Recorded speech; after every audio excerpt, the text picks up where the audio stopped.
Na Venezuela, as opiniões se dividem sobre a sentença dada ao principal líder da oposição. Leopoldo Lopes foi condenado ontem à noite a 13 anos de prisão.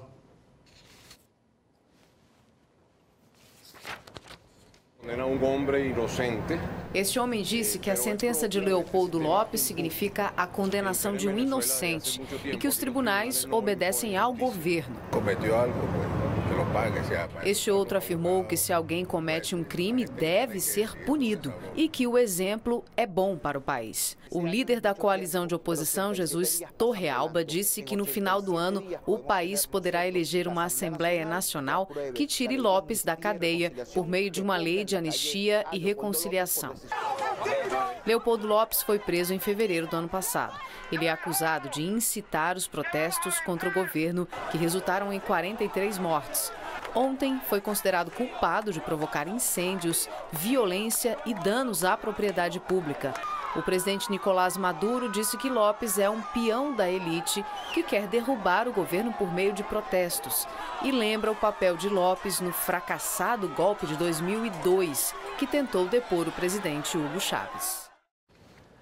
Vamos conversar com o cientista político Emir Sader, que está no Rio de Janeiro. Emir, boa noite. Quais as consequências dessa condenação de Lopes? Boa noite.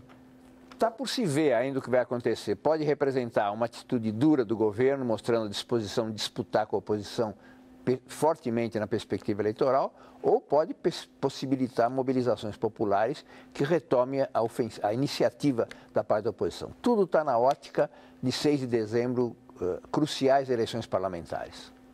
Estados Unidos e Venezuela têm feito conversas para ensaiar uma reaproximação. Essa condenação de agora pode atrapalhar nesse processo? Bom, o governo norte-americano, claro, condenou a acusação, mas manteve a ideia de seguir as negociações. Quer dizer, nesse fim de governo, o presidente Obama está tentando normalizar o máximo possível os conflitos nas relações internacionais. Irã, Cuba, o que puder fazer em relação à Venezuela está tentando ir adiante. Claro que é um desgaste, porque esse protesto norte-americano vai gerar também uma resposta do governo venezuelano.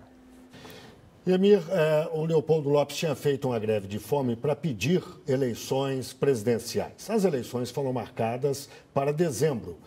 A pergunta é, quais as perspectivas para essas eleições?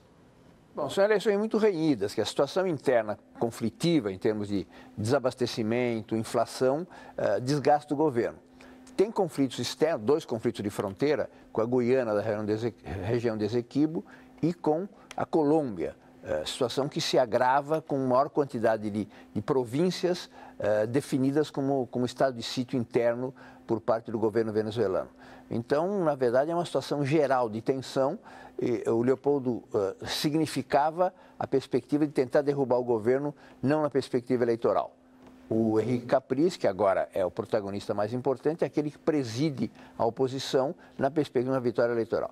Uma parte das pesquisas dão favoritismo da oposição, outros do governo. É uma certa interrogação de saber o que vai acontecer. Mas são 2 meses e meio de tensão enorme nas fronteiras, na situação social e econômica interna e na mobilização política. Uma dificuldade da oposição é que depois de uma enorme negociação para chegar a listas únicas, o parlamento decretou que deve haver 50% de mulheres e 50% de homens, paridade de gênero. Não sei como é que vai refletir isso nas negociações difíceis de unificação da oposição.